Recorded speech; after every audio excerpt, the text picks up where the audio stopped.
Wednesday. Rain returns on Wednesday night, off and on showers and storms on Thursday. Nothing severe, and a high in the upper 60s. That's your forecast from Storm Team 12. I'm meteorologist Jake Dunn. More people listen to KFH than any other sports radio station in South Central Kansas, including Wichita. This is 97.5 and 1240 KFH. Kansas fan headquarters, 97.5 and 1240 KFH Wichita, KNSS HD2 Clearwater, and Odyssey Sports Station. Hey Wichita, it's Jacob Albrock. Stay right there for the latest breaking in sports talk. It's Sports Daily coming up next, exclusively on 97.5 and 1240 KFH. Jim Rome here with your Rome Report. I've always said that saying something sucks is not a take. It's lazy. That said, I agree with Pistons star Cade Cunningham, who said after getting hammered at home in Game 7, with a trip to the Eastern Conference Finals on the line, quote, "That game sucked," end of quote. He's not wrong. But I'll tell you who is. His coach, J.B. Bickerstaff, who would not tolerate any criticism of his crew, saying, quote, "Anything other than positivity towards this group is unacceptable," end of quote. What's unacceptable is you choking away a 9-point lead late in Game 5 and then getting mugged by 31 on your home floor in Game 7. He also said, quote, "There's nothing disappointing about this group and the outcome of this," end of quote. My dude, the heck are you even talking about? Absolutely everything is disappointing about that outcome. Don't believe me? Go ask your MVP candidate, Cade. He knows what time it is, and so do the rest of us. I'm Jim Rome. And remember, you can follow me on Instagram at Jim Rome. On the battlefield, there's a saying America's military men and women live by. Never leave a fallen warrior behind, ever. Off the battlefield, Wounded Warrior Project operates with the same goal. Wounded Warrior Project was created to help our men and women returning home with the scars of war, whether those scars are physical or mental. Wounded Warrior Project. We never leave a fallen warrior behind. Ever. Learn more about what we do at woundedwarriorproject.org. For nearly 2,000 severely injured veterans, everyday life has become filled with barriers. So we build specially adapted homes at Homes for Our Troops. And thanks to our donors and supporters, this life-changing gift of freedom is provided mortgage-free to these veterans. But we need you to join us too in completing this important mission. Please visit hfotusa.org and help build homes and rebuild lives.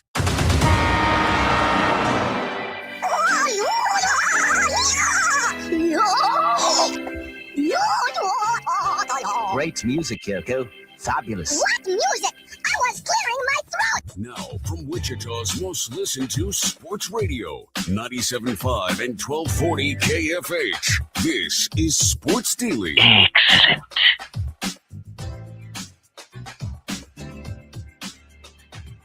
Well, hey there, everybody.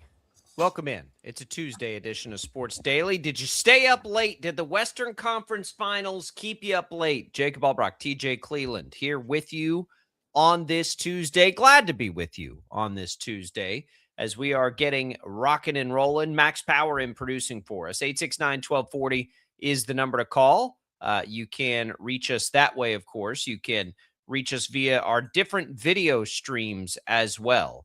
Those are all available for you as we sit here on Facebook, YouTube, and X. A little late to the X, but we got it up. A little technical glitch there, but we should be available there. Thanks to everybody joining us that way. Thanks to everybody watching us on 12 News Connected, listening to us on the Odyssey app, as we can take your voice messages, believe it or not, through the Odyssey app. You leave us a little voicemail, and Max can take them right out over the air. Lots of different ways to get in touch with the show. You can call us at 869-1240. You can email us at sportsdaily@kfhradio.com. Those are available to you as well. Glad to be here with you. We've got that Western Conference Game 1 to talk about a little bit. Now, we've been saying, gimme Spurs Thunder, and I'll be in. And it did not disappoint with a double overtime thriller last night in Game 1. So we're there. NBA playoffs, or at least I am. I don't want to speak for TJ. We're there, and I think the Eastern Conference Finals could be pretty good too. So I'll pick it up from this point, and I think I picked a pretty good spot because that game last night was pretty cool. The Royals do not look pretty cool last night. They fail at home, where they've typically been good offensively. They weren't last night. All eyes on the lineup today. This is what we're doing now. This is what we've created after Jack Caglione has a couple of doubles last night and an RBI. Will he sit now against the lefty? The last two games he's played, he's had 2 doubles and a home run. So we'll see. It's all what's on tap, though. Everything we talk about brought to you by the Wichita Brewing Company, now featuring Caddy Snack, Wichita's golf beer. Caddy Snack Blonde Ale, refreshingly crushable and makes the perfect pairing from the first tee to the 19th hole, no matter the score. Caddy Snack reminds you to beer the ball. Wichita Brewing Company, pizza and beer made here. We've got Brendan Sorsby trying, I guess you could call it, for reinstatement, taking an interesting path. There's a few different things to talk about this morning. TJ, how are you? I'm great. Well rested, if you would. If you will. I'm well rested. I went to bed early. Lots of sleep. Lots of time off. Just like Jack Caglione, who hit a home run last night. It comes full circle. He did not hit a home run last night. He hit 2 doubles. He had a home run the other night. But he was good. He was good last night. Excuse me. Sorry. Good swing. Excuse me. 3 good swings, really. He had his. Did he have the Did he have the RBI? Who had the RBI? Yeah, he had the RBI. Okay, that's what I thought. I'm backwards on that. My bad. Yeah. And he was stranded again. Stranded twice, in fact. The first time, his first double, Salvi was on first, but couldn't really unhitch the wagon to get around. Again, not that it would have mattered completely, but man, it's unraveling quickly, TJ, and I'm not okay with it. And I'll just be honest. I'm not ready for it. I'm just. It's a sad day. It's May 19th. We can't be at this point, can we? Someone brought it up to me. If they get swept by the Red Sox, does the thing start to get lit on fire? You in the sense of making changes and things like that? Yes. I think but I don't know if it will. I think it's more so if they get swept by the Red Sox, we're gonna start hearing some wild comments coming out of the locker room and press conferences and hard questions asked and that kind of thing will be next. I don't think that they'll just go, quick and start doing stuff. But it feels like that's the boiling point if you get swept by one of the worst teams. Well, it depends on what's going on here, because right now there's a lot of unrest and a lot of unease because of silly things like sitting down Jack Caglione 2 times a week at minimum. Like, for the silly reasons of watching Vinny Pasquantino continue to just be awful in critical spots. 0 for 4 last night, couple strikeouts in key spots. Get that man out of that spot. Let him figure it out somewhere else in the lineup. I mean, you've got the best player in baseball hitting right ahead of him so far this year. Garcia's having another nice year. You've got productive players in 3 or 4 spots behind him. Yet, what is it? It just doesn't make sense. It just doesn't make any sense. That's all I can say. And the reality is, they're very much in it. As much as we roll our eyes at that. I roll my eyes at that just saying it. They're very much in it. Like, these little things right now are killing them. Why is Vinny Pasquantino hitting 3-hole right now? He's the worst hitter on the team at the moment.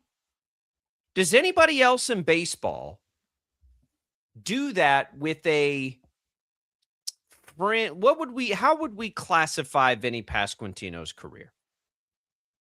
Is he a fringe all-star?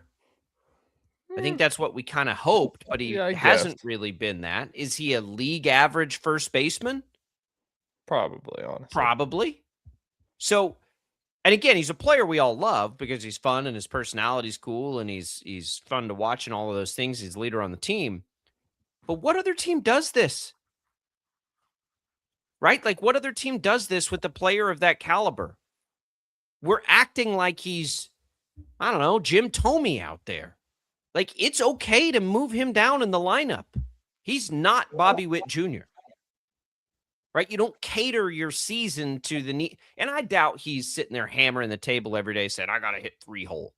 I don't know what it is. I don't understand the stubbornness to never move the 2 things that have struggled this year and to but and to change never everything give else. more I know. chances. Same conversation we had on April 7th, probably. I sent you something yet. Well, I'll save this till after the break. I sent you something yesterday when it comes to like war, simple things where like you can't be an analytics guy and ignore the analytics. It's true. I don't understand it. Like, how can you make justifications on reverse splits? I was going to bring that up and ignore the biggest analytics things this team faces this year. It's true. Reverse splits, since we were talking about the reverse yesterday so much. That was the reason he didn't play on Sunday. Guess what? Sonny Gray had reverse splits and he played. So what? And he hit two doubles. That's the part that drives me nuts. Is that like, okay, well, if we're gonna do that on one day, and you're gonna be stubborn about everything else, then just on Monday you're like, throw that out the window. It's fine. We have all these things like exit velocity, war, like all of the things that tell you who is doing okay, and we ignore those things, and we're gonna be an analytics bro if analytics bros existed in about 1991. That's what we're gonna do. I don't get it, and it's frustrating to watch, and I do think it wears on the team. I do. I think that's becoming pretty clear. They're pressing.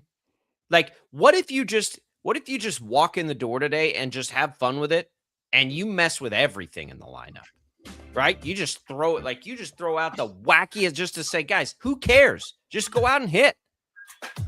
We got to talk about this Western Conference Finals performance from Victor Wembanyama and the game of the series we've kind of been waiting for. It was just wild last night. We've got that. We've got this Sorsby story. A lot to get to today on Sports Daily.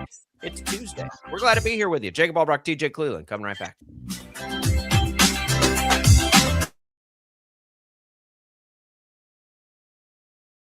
Lightning, hail, tornadoes, flooding. It's the worst of severe weather, and it's coming. Spring brings warmer temperatures, but also dangerous weather conditions. Stay up to date day or night with the Storm Team 12 weather app. You'll get accurate forecasts, so you can plan ahead and stay safe, no matter the weather. Download the Storm Team 12 weather app, brought to you by Stutzman's Greenhouse. The future of television has arrived.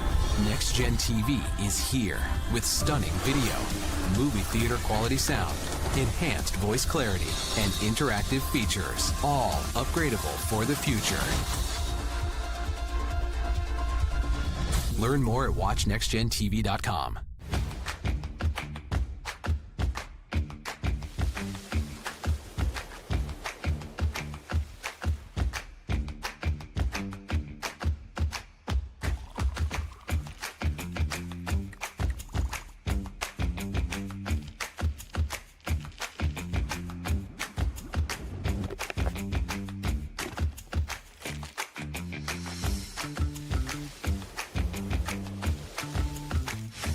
The canvas of our imagination. They tell a story. Clouds affect the events of your day.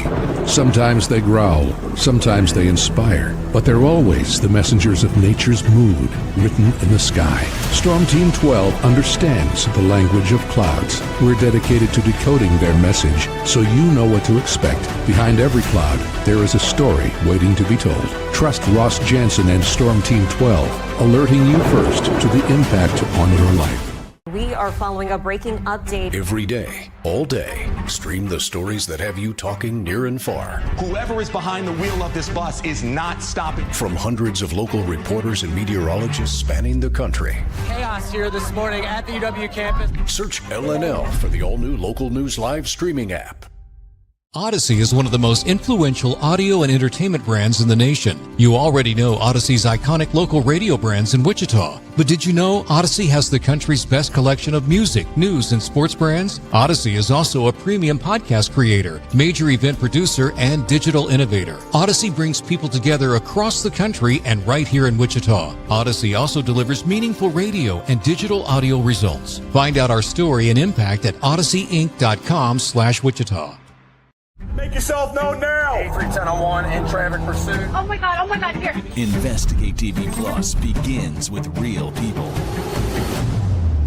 We investigate stories that impact you and inspire change every day. Something is broken. Real problems. Why are they hiding it? And real solutions. My daughter was dying in front of me. What was your reaction when he said that? Investigate TV Plus, weekdays at 3:30 p.m. on KWCH. Sometimes people tell us, I don't get it, it's just tea. But let me tell you, we are so much more than just tea.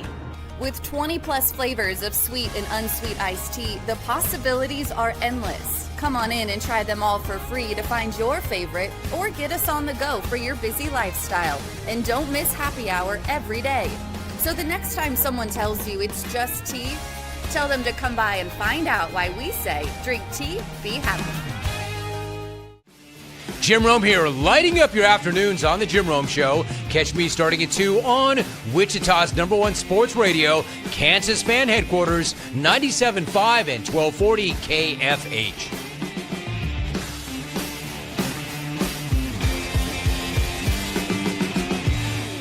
Mornings are busy. We're here to make your mornings better. We report the stories that affect you. 3 more hospital lies from contaminated apple juice just a day after the FDA issued a recall. We're here to make your mornings better. Closing east and westbound lanes of K96 for repairs. With 12 News, you're prepared for your whole day. Scattered thunderstorms across the state into the afternoon. Stay a step ahead with 12 News this morning on KWCH and KSCW.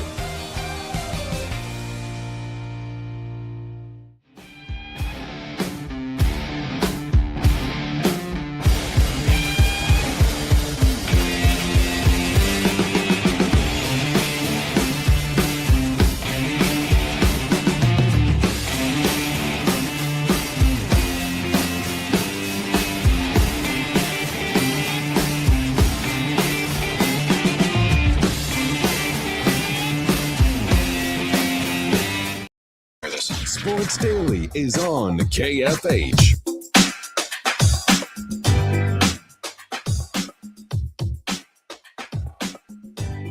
All right, welcome back in, everybody, to Sports Daily. Glad to be here with you. Jacob Albrock, TJ Cleveland. We'll get to that Western Conference final, game 1, in just a little bit. Victor Wembanyama, 41 points and 24 rebounds in the game. Just unbelievable as they open the series.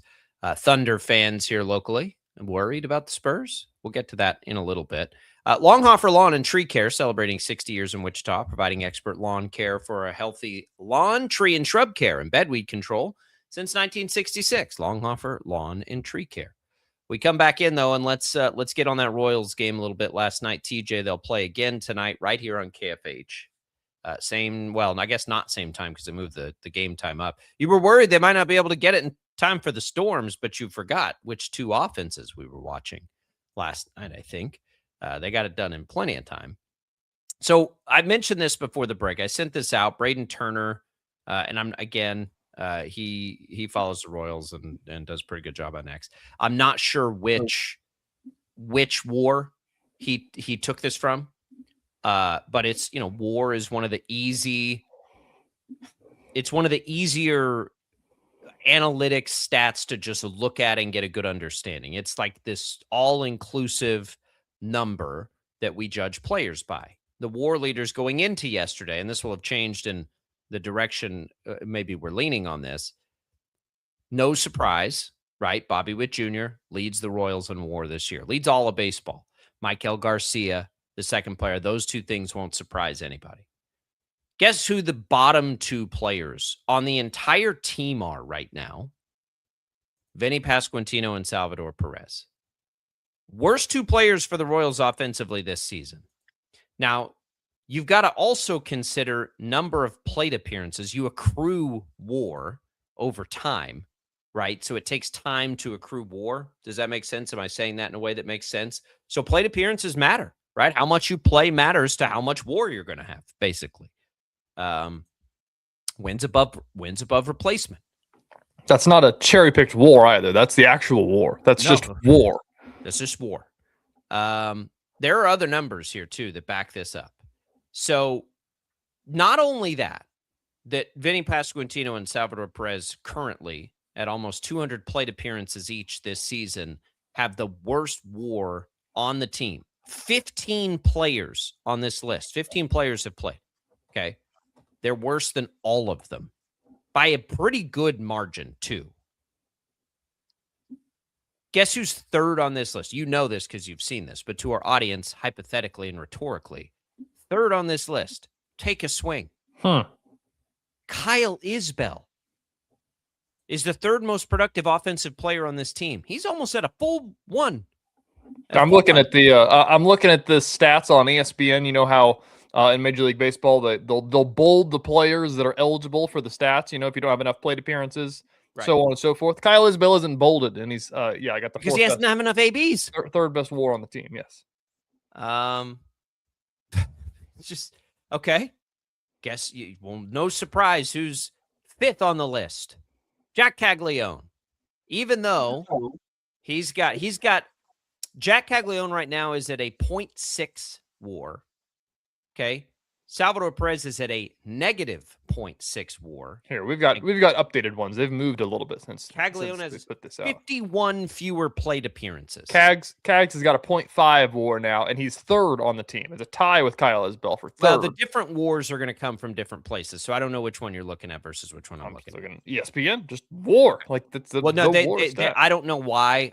Trust me, I don't understand it. But ESPN's WAR will be different than Baseball Reference's WAR will be different than whatever. But it'll be the same thing. In general, you're going to get the same numbers here.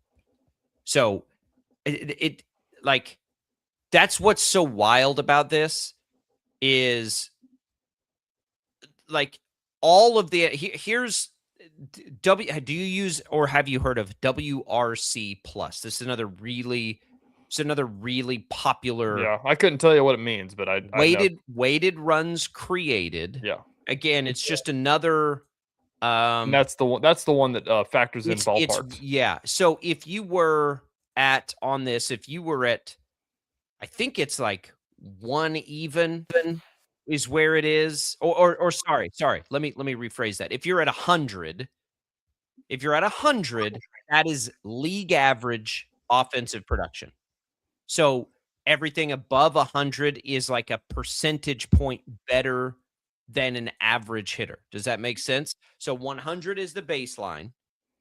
Every number above it is a percent better than what league average is. So for instance, Bobby Witt Jr. right now is at 139. He is 39% better offensively than the league average. That's what this one is. Another really popular analytics number, really popular nerdy stat that people use, and it's great. Nick Lofton is way up there, interestingly, but again, third and fourth list: Jack Caglione, Kyle Isbell, and Jack Caglione, who are better than league average at their positions. You go down to Vinny Pasquantino; he's 27% worse. And Salvador Perez is even worse than that, 41% worse. You are placing your two least productive hitters out of every player that has taken the field for the Royals this year. And we are through 40 games, whatever the number is. And you're continuing to put them in the most critical spot of your lineup when right behind two of the most productive hitters on the team who are constantly on base. And it is leading to it has to be the most inefficient offense in baseball. There are worse offenses in baseball because they're not very talented and they're just not as good. But you've got the best player in baseball on base all the time. And Michael Garcia is also really good. And you're refusing to change anything to try to score those runs. It does not how would we define Matt Quatraro's style, TJ? Like, what is his style of manager? Analytic. I mean, right? I would think so. He's an analytics guy. That's why they brought him in. That's what his background says he is. But some of these because I'll admit this all the time. I don't even fully understand a lot of the analytics stuff, but we can all understand WAR. That one's easy. We can all understand, batting average and on-base percentage and some of the most base-level baseball stats we've been using since the beginning of time. On-base percentage, Billy Beane's favorite stat. And we are just seeing two of the least productive players in baseball this year who, after opportunity after opportunity after opportunity, are not getting it done. Now, look, they're two all-stars. One's a Hall of Famer. They're two fan favorites, all of those things. But this is a team that's desperate for wins. And you have a manager who will change everything else, literally go reverse splits with a star young player who's the third or fourth most productive hitter on your team, and you're platooning him for some reason, but you will not change anything about what's been the least productive part of your lineup. It is set in concrete. They cannot move, apparently. Vinny Pasquantino needs to not be playing every day right now, TJ. That's how bad he's playing. He had an error last night at first that cost him. He's just not playing well. And unfortunately, and this is not a knock on him because I think he's awesome and fun to watch, he's not good enough to command that 3-hole spot and playing every day. The Royals front office has told him that. They almost went to arbitration. I don't understand this disconnect. It doesn't make any sense. Yep. Stat for you last night. Preston Farr does a lot of stuff for the Royals. Used to be Royals Review, Royals Minors on X. There's a lot of good stuff in the minor leagues. He posted a stat last night, 2 nights ago, excuse me. Number of games on roster, but not in the MLB starting lineup this season. Jack Caglione has 10 of them.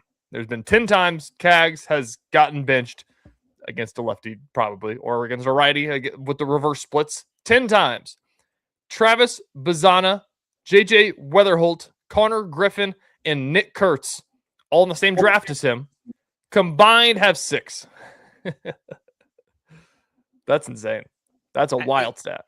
It's a wild stat, and it is even wilder when you watch him with your eyes and you can clearly see somebody he's brought one of up the best hitters in this lineup. Somebody brought up the point. I'm looking through the comments of this. Somebody brought up the point that wasn't there a point last year where he led the league in bad luck outs, and it's like, yes, and again, it's not even like last year sucked. We were watching it and we're like, bad luck, right? And you're like, man, but the reality is, when guys hit the ball as hard as he hits the ball, good things eventually are going to happen. This year, he's been wildly productive. Again, third or fourth most productive hitter on this team. So the bad luck's not even there. He's just productive. Nope. Now, does he need to be hitting 3-hole every day? Is he ready for that? I don't know. But he's not going to be worse than Vinny Pasquantino has been there. And maybe in July, Vinny and Salvi will be ready to be this team's 3- and 4-hole hitters again. You go back to 2024, and it was the Royals' ability to, it felt like until the end of the season and into the postseason, most of that year, they were like the most clutch team in baseball. They got the job done no matter what. And I don't know if Quatraro is just stuck right there to say, well, I know what this can be. It doesn't, none of it makes sense to me. That's the problem. It's both things happening at once. Both things. He's both being overly analytic in some areas and not analytic enough in other areas. And it's not making any sense. It doesn't. I'm wondering, Jacob, though, this is the thing, is that we say all this stuff about, and some of it is, causation. Bring back that argument, causation. This part annoys us the most, by far, is the lineup management. I would say that. But why aren't they but is that the reason that they're losing so many games? Because I don't think it is. I think it's just a annoying byproduct that they are losing games. Well, it's certainly preventing them from scoring more runs. Yeah. I mean, I think in my opinion. But there's something to be said about it. At the end of the day, a manager can only do so much to you, which I've always said. Yes, I agree. Same, the same 7 hitters are in there every day. How come they can't drive in runs? Was there 9 left on base last night? I saw. Why does that keep happening? Why? Obviously the pitching has been a thing too, and now there's another pitcher that's hurt. Chris Bubich is on the IL. Mm-hmm. It's Is there? I don't know. What's is there? It feels like we're complaining more so about long-term fixes, like Cags getting more at bats. So in August he's ready to go more. But what do you even do in the short term? Because I think you've tried the analytics to try to steal wins and it doesn't work. Yeah, the answer that I don't like and I don't want that might be true is they're just not good enough this year. And I hate that answer because it's only May 19th and I hate it. So the reality though is the wild card is, I mean, it's right there. And so you do see it and you lean back into the things that are like, man, but they got like this lineup should be really good. If they would just play their best players, Kyle Isbell should be playing every day. Jack Caglione should be playing every day just based on the production we've seen this year. And if you are dead set, and this is honestly the reason I think we're seeing this from Matt Quatraro, if you are dead set on these guys that you brought in here to whatever it is, keeping your word, whatever you told them to come to Kansas City, then let it be at the expense right now of Vinny Pasquantino. Okay, because he doesn't deserve to be in the lineup every day. I'm sorry, he doesn't. And again, it's not a knock on him. I think he's fun and a blast and one of the most popular and cool players on this team. But if you're going to leave him in the lineup every day, which I don't think they have any obligation to do, he needs to be hitting 8 or 9. TJ, if you went back to the archives of Sports Daily, we have had this conversation too many times about Vinny Pasquantino. That is why he doesn't have an extension. This sort of stretch happens to him all the time. Now, when he gets it going, though, like you're going to look at his end of the year numbers and be like, whoa, okay. But it's not right now. So stop hitting him in the 3-hole. The Jack Caglione thing, that number you brought up with those players is a great one. Where do you think, like, take a stab at where he might sit right now at average exit velocity across all of baseball? Tags? Yeah. Top 15. Number 8 in all of baseball, just ahead of Yordan Alvarez, Ellie De La Cruz, Aaron Judge, Matt Olson, and his teammate Bobby Witt Jr. I mean, it is. I just keep saying it doesn't make sense, but I don't know what else to say. He was drafted with the capital of the names you just mentioned and has almost doubled the amount of combined sits as all of those guys. His WAR tells you he's one of the most productive hitters on this team. His WRC plus tells you he's one of the most productive hitters on this team. Your eyeballs tell you he's one of the most productive hitters on this team. And you hear something like he's top 10 in all of baseball in exit velocity? The dude crushes the ball. No other team. There are 29 other teams in Major League Baseball that would be playing this dude every single day. There is one that wouldn't, and it's the team he plays for. It makes absolutely no sense. And I can't figure it out. There is certainly no excuse for it. So to your point, to lead things off, what can they do? It does feel like stuff like that has derailed what this team is. Like, what do you think a guy like Bobby Witt Jr. or Salvador Perez, two future Hall of Famers, what do you think they're thinking about when they see that lineup card and they see Jack Caglione sitting on Sunday against a righty because of his reverse splits? What do you think they're thinking about when they see that? Because I have a guess that they might be thinking, what the hell is Q doing? Yeah. And that stuff trickles down. That's the stuff that we talked about. That's the stuff we talked about yesterday.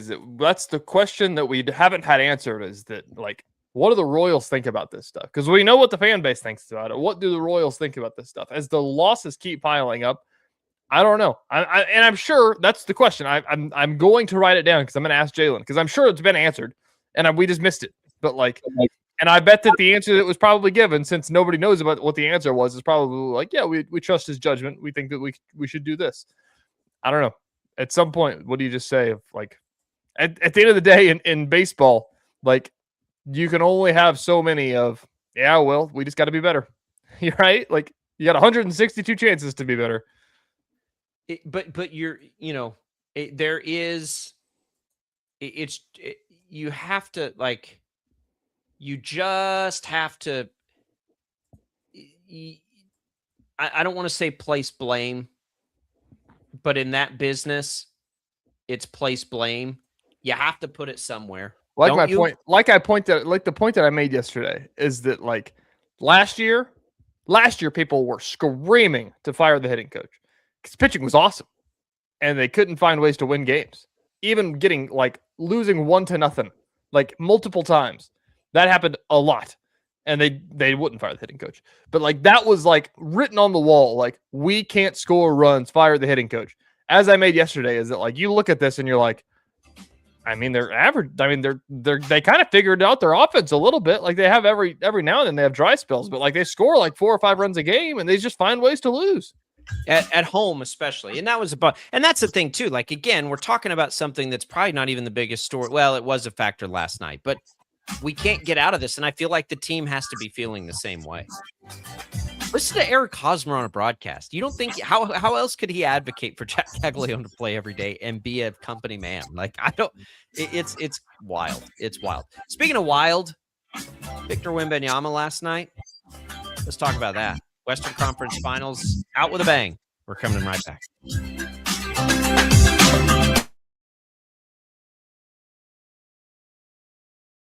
Lightning, hail, tornadoes, flooding.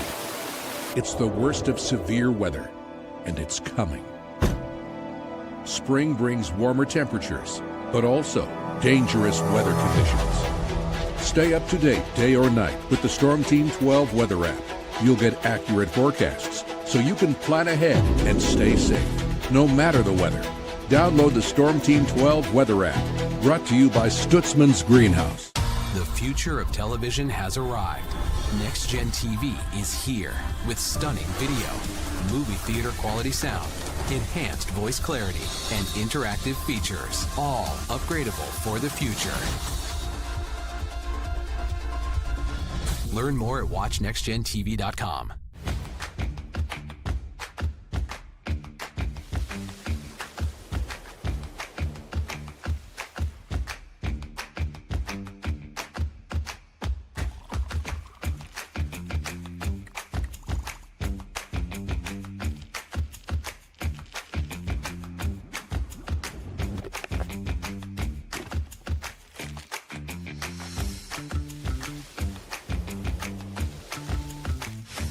The canvas of our imagination. They tell a story. Clouds affect the events of your day. Sometimes they growl, sometimes they inspire, but they're always the messengers of nature's mood, written in the sky. Storm Team 12 understands the language of clouds. We're dedicated to decoding their message, so you know what to expect. Behind every cloud, there is a story waiting to be told. Trust Ross Jansen and Storm Team 12, alerting you first to the impact on your life. We are following a breaking update. Every day, all day, stream the stories that have you talking near and far. Whoever is behind the wheel of this bus is not stopping. From hundreds of local reporters and meteorologists spanning the country. Chaos here this morning at the UW campus. Search LNL for the all-new Local News Live streaming app. Odyssey is one of the most influential audio and entertainment brands in the nation. You already know Odyssey's iconic local radio brands in Wichita. But did you know Odyssey has the country's best collection of music, news, and sports brands? Odyssey is also a premium podcast creator, major event producer, and digital innovator. Odyssey brings people together across the country and right here in Wichita. Odyssey also delivers meaningful radio and digital audio results. Find out our story and impact at odysseyinc.com/Wichita. Make yourself known now. 83-10-01 in traffic pursuit. Oh my God, here. Investigate TV Plus begins with real people. We investigate stories that impact you and inspire change every day. Something is broken. Real problems. Why are they hiding it? And real solutions. My daughter was dying in front of me. What was your reaction when he said that? Investigate TV Plus, weekdays at 3:30 p.m. on KWCH. Sometimes people tell us, I don't get it. It's just tea. But let me tell you, we are so much more than just tea. With 20 plus flavors of sweet and unsweet iced tea, the possibilities are endless. Come on in and try them all for free to find your favorite or get us on the go for your busy lifestyle. And don't miss happy hour every day. So the next time someone tells you it's just tea, tell them to come by and find out why we say drink tea, be happy. Jim Rome here, lighting up your afternoons on The Jim Rome Show. Catch me starting at 2 on Wichita's #1 sports radio, Kansas Fan Headquarters, 97.5 and 1240 KFH.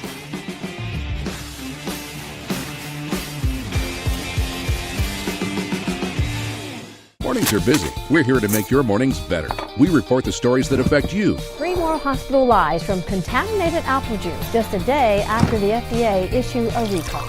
We're here to make your mornings better. Closing east and westbound lanes of K96 for repairs. With 12 News, you're prepared for your whole day. Scattered thunderstorms across the state into the afternoon. Stay a step ahead with 12 News this morning on KWCH and KSCW.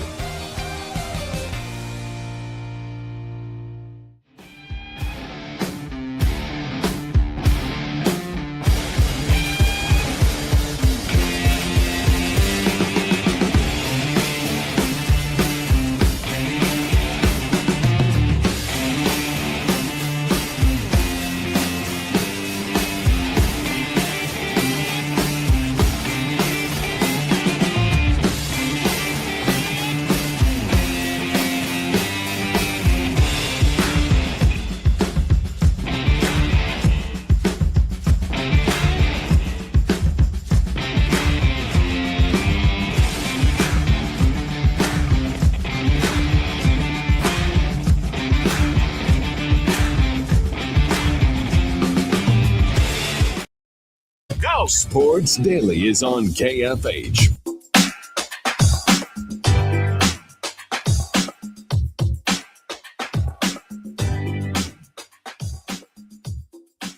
Welcome back into Sports Daily here, everybody. Our thanks to Crestview Country Club for being a great supporter of the show. Get a little rain on those fairways. Golf courses all across town needed that last night. Hopefully everybody survived the wind, hail. If you're listening to us from a little further out west, be careful with the fires, and we're thinking about you. But we appreciate Crestview Country Club for being a great supporter of the program. Pool opens in just about 5 or 6 days. Who's counting? Pools everywhere. Crestview's got the best pool in town. I contend that all the time.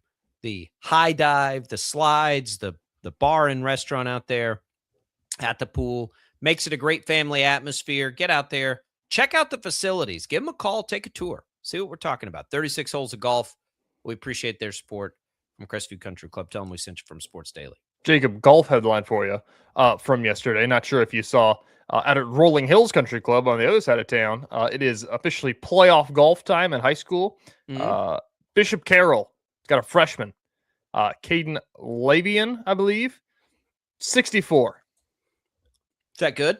Pretty good. Is that good? As that only beat me by about 30 strokes if we were playing. About a probably 15-year-old shooting 64. Write that name down.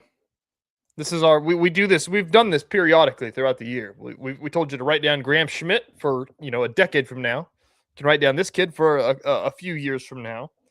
Esterline, you can write that one down for a few years from now on the big stage.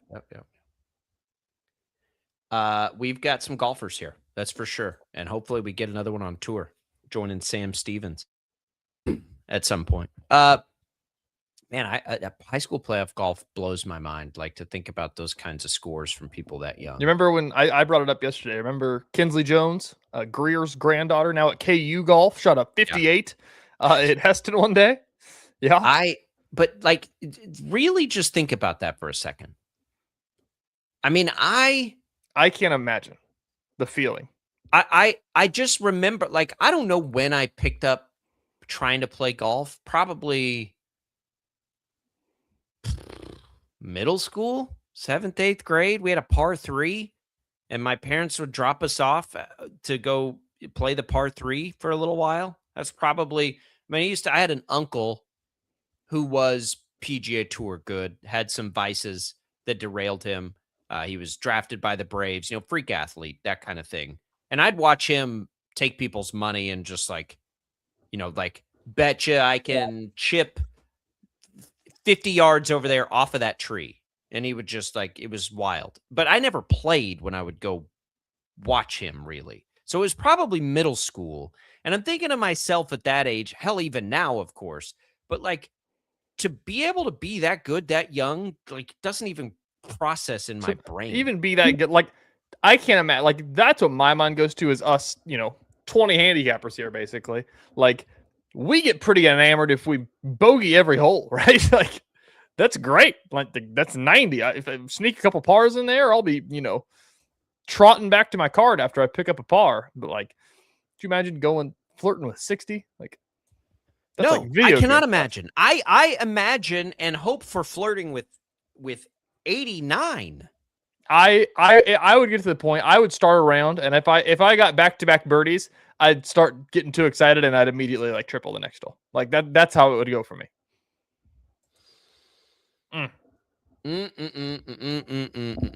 I just it's awesome. I love it. I love it for those kids, and it's really cool. And I hope any of my kids take up golf enough to be good enough to just like play high school golf, just so I can watch them play. It'd be fun. But I will see. We'll see. They're about like me. I don't know that they have the patience for it. TJ, last night, I don't get the impression you were locked into game one of the Western Conference. Nor was I locked in. I tuned in end of regulation, which was plenty. I mean, I got my money's worth there as Victor Wembanyama hits a logo three to help get it. I saw that during the break. It's like, oh my God, he shot a half quarter. 41-24. MVP Shai Gilgeous-Alexander, 24-12, and we'll get into the controversy surrounding his MVP. 41. He had 41-24. Yeah. Wemby. Gilgeous-Alexander had 24-12. Yep. I when he was asked about, were you trying to make a statement as you finished third in MVP, he basically said yes. I don't have a real good feel for Wemby because I don't follow the league every day. So I'm still trying to kind of lock into his personality. He has opened up a lot this year, I think. And I will say it kind of feels a little forced to have like that Kobe mentality kind of thing. I hope he gets there. Because we've kind of needed that a little bit in the NBA, just that killer. But man, he is going to probably get to the point. I don't know. I'm like, what would we compare what he has the potential to be to? Like, that's what I'm saying. Like as much as what I can see is that, I grew up watching the NBA all the time, and like the Heat LeBron years, like that was like peak NBA watching for me. And I'm like, this guy is the greatest basketball. Like, how could anybody ever be better? You're too young for Jordan. Yeah. But so you're too young to understand why now over time. And it's the oldest, conversation in sports media, perhaps of all time, is Jordan versus LeBron. And I always, because LeBron and I are the exact same age, born in the same month. I've always said like LeBron's the most gifted athlete we've ever seen play basketball, but easily. He will never be able to pass Jordan. And I was of the camp, in those years you're talking about. And even after, I was like, he'll get him at some point. Bron's going to have all the numbers, greatest athlete we've ever seen play basketball, but he's never going to overtake Jordan ever. Jordan was like, to me, Kobe, like I don't know if Kobe was in your wheelhouse at all, but Kobe is a closer comp to Jordan to me, like the killers. Like you just were not going to beat them you weren't. Like I don't, Tiger is a comp to it. Probably Mariano Rivera maybe would be a comp to it in baseball, where you just knew like at the biggest moment you had no chance. Yeah, that's what those guys had. That LeBron does not have that. So that's a good segue. The argument has swayed more, especially as LeBron has gotten all the numbers. Not to get into Stephen A. Smith, LeBron Jordan discourse here on Tuesday morning. I'm with you. Like, it feels like it's not anything of what the argument even is in itself. Like now it's turned into like, it's like the argument to me was always like if you made them play one-on-one, if you picked one of them to play for your team, who are you going to pick? And I mean, I'm with you. I think LeBron's the most gifted ever to like. He's probably has more skills as a basketball player than Michael Jordan did. Michael Jordan, though, like did a whole bunch of things that aren't really You're taking tangible Jordan things. in that scenario, by the way. I'm not, because you just know Jordan's not going to lose that game. Yeah, like so Jordan, like if your life was on the line and you said it, you're taking Jordan because Jordan will do whatever it takes. Like you're not getting. That's my point. Is there's not tangible things that you can say like he was better than them than this. So, anyways, that segue to where we are here is that Wemby. We saw him getting drafted coming out of France as a rookie. And it's like you looked at him and it's like, I have no idea. Like this guy's ginormous, but he doesn't. He plays point guard almost. Is he going to be Chet Holmgren? That's what exactly. It's like you've never seen anybody like him, and then it's like we'll see how this goes. Like look how scrawny this guy is. We'll see how this goes. And now you look at it, and it's like if he can stay healthy, like he could be one of the greatest basketball players ever. So I think we're probably sharing a brain on this. So like to me, those are the differences between Jordan and LeBron. And when we look at Wemby, I can't help but think of Shohei Ohtani. Of like, what would it take to do something we've never seen before? That's what Shohei's doing right now, right? Shohei's greatness is in that we've never seen anybody do what he's doing.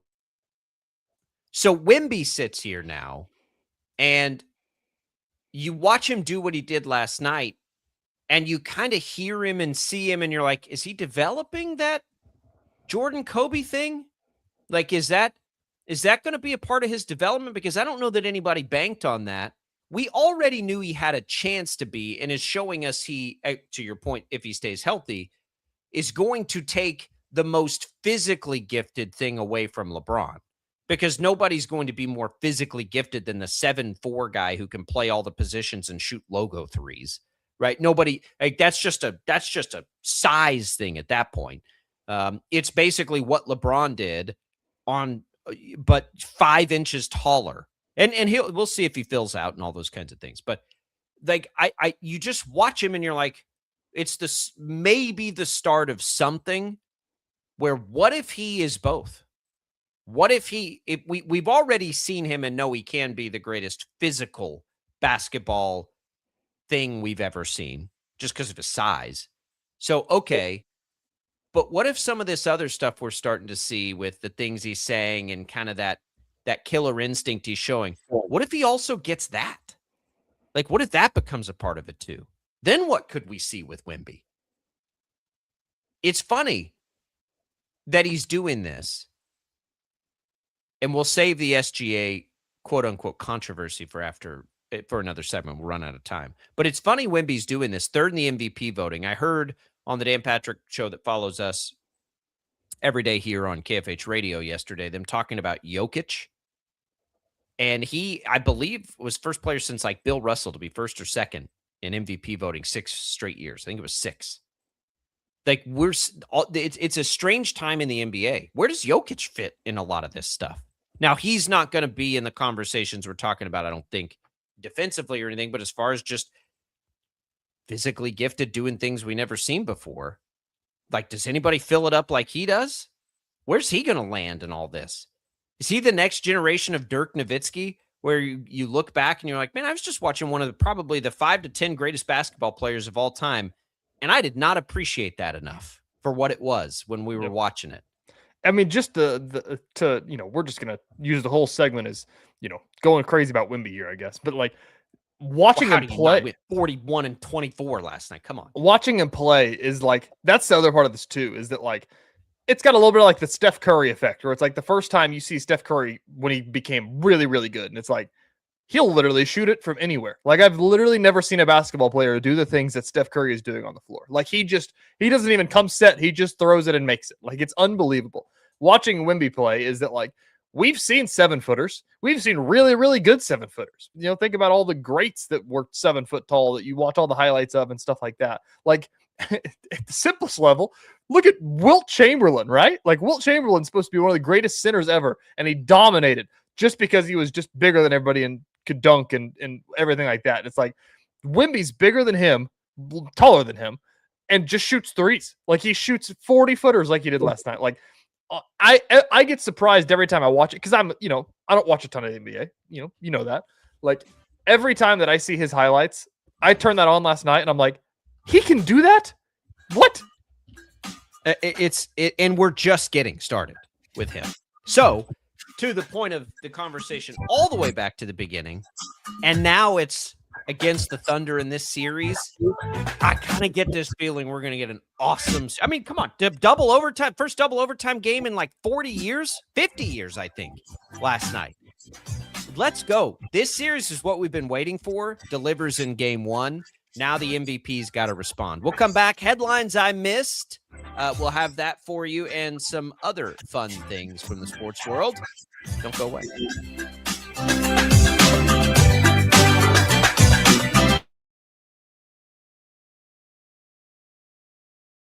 Lightning, hail, tornadoes, flooding. It's the worst of severe weather, and it's coming. Spring brings warmer temperatures, but also dangerous weather conditions. Stay up to date day or night with the Storm Team 12 weather app. You'll get accurate forecasts, so you can plan ahead and stay safe, no matter the weather. Download the Storm Team 12 weather app, brought to you by Stutzman's Greenhouse. The future of television has arrived. Next Gen TV is here with stunning video, movie theater quality sound, enhanced voice clarity, and interactive features, all upgradable for the future. Learn more at watchnextgentv.com.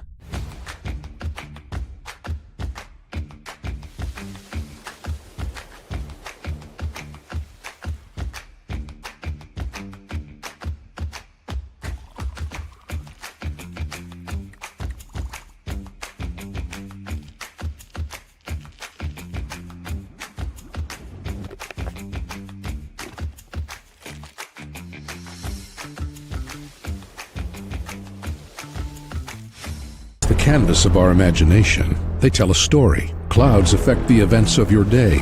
Sometimes they growl, sometimes they inspire, but they're always the messengers of nature's mood, written in the sky. Storm Team 12 understands the language of clouds. We're dedicated to decoding their message, so you know what to expect. Behind every cloud, there is a story waiting to be told. Trust Ross Jansen and Storm Team 12, alerting you first to the impact on your life. We are following a breaking update. Every day, all day, stream the stories that have you talking near and far. Whoever is behind the wheel of this bus is not stopping. From hundreds of local reporters and meteorologists spanning the country. Chaos here this morning at the UW campus. Search LNL for the all-new Local News Live streaming app. Odyssey is one of the most influential audio and entertainment brands in the nation. You already know Odyssey's iconic local radio brands in Wichita. But did you know Odyssey has the country's best collection of music, news, and sports brands? Odyssey is also a premium podcast creator, major event producer, and digital innovator. Odyssey brings people together across the country and right here in Wichita. Odyssey also delivers meaningful radio and digital audio results. Find out our story and impact at odysseyinc.com/Wichita. Make yourself known now. 831001 in traffic pursuit. Oh my God, here. Investigate TV Plus begins with real people. We investigate stories that impact you. And inspire change every day. Something is broken. Real problems. Why are they hiding it? And real solutions. My daughter was dying in front of me. What was your reaction when he said that? Investigate TV Plus, weekdays at 3:30 p.m. on KWCH. Sometimes people tell us, I don't get it, it's just tea. But let me tell you, we are so much more than just tea. With 20 plus flavors of sweet and unsweet iced tea, the possibilities are endless. Come on in and try them all for free to find your favorite or get us on the go for your busy lifestyle. And don't miss happy hour every day. So the next time someone tells you it's just tea, tell them to come by and find out why we say drink tea, be happy.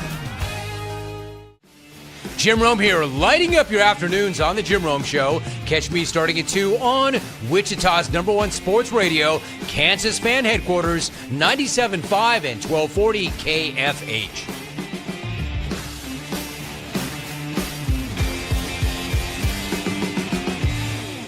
Mornings are busy. We're here to make your mornings better. We report the stories that affect you. 3 more hospital lies from contaminated apple juice just a day after the FDA issued a recall. We're here to make your mornings better. Closing east and westbound lanes of K96 for repairs. With 12 News, you're prepared for your whole day. Scattered thunderstorms across the state into the afternoon. Stay a step ahead with 12 News this morning on KWCH and KSCW.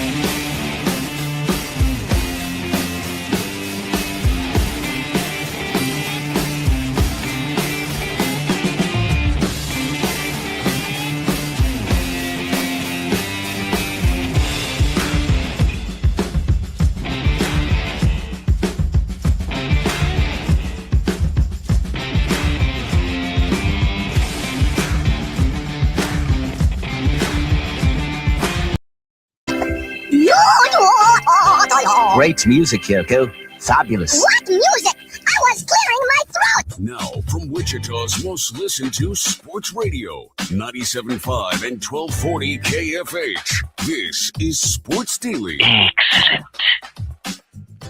All right, welcome back in, everybody. It is another hour of Sports Daily. We are glad to be here with you. We will have some headlines I missed. We'll have the MVP trophy controversy that we can give our 2 cents on from the sports media perspective, I suppose. Brendan Sorsby trying to, I'm not sure what he's trying to do. I'm not sure what's going on there, but we'll tell you about the news of his situation with the betting yesterday. But it's all what's on tap this hour, brought to you by the Wichita Brewing Company. Delano featuring live music this Sunday. You can find details at wichitabrew.com. Send off your Sunday with live tunes, tasty treats, and good times. WBC Delano, your spot for spring Sundays. Visit wichitabrew.com for more info. Wichita Brewing Company, where groups gather. We come back in. We get ready for it. We're glad to have you in all the different ways that we have you on the air, on the video stream. You can comment to us in a variety of ways. Rick did that on YouTube to our conversation about the Royals in the first hour, about what change can you make at this point? What can you do? Rick points out that Philadelphia is 15-4 since they fired their manager. I think we know where Rick's vote goes. There are some things I think that the Royals are going to have to think about. It's a big year for them, and they are failing miserably so far. But we'll get maybe more into that as we make our way through the hour. You can comment, you can leave us voice messages, all the things. You can call us at 869-1240.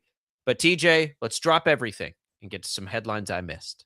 All right, Sports Daily fans, let's take you to the sports headlines Jacob probably didn't see. Don't have a ton. Did you see in the Royals game last night, top of the 5th inning, the Salvador Perez video? Did you catch that?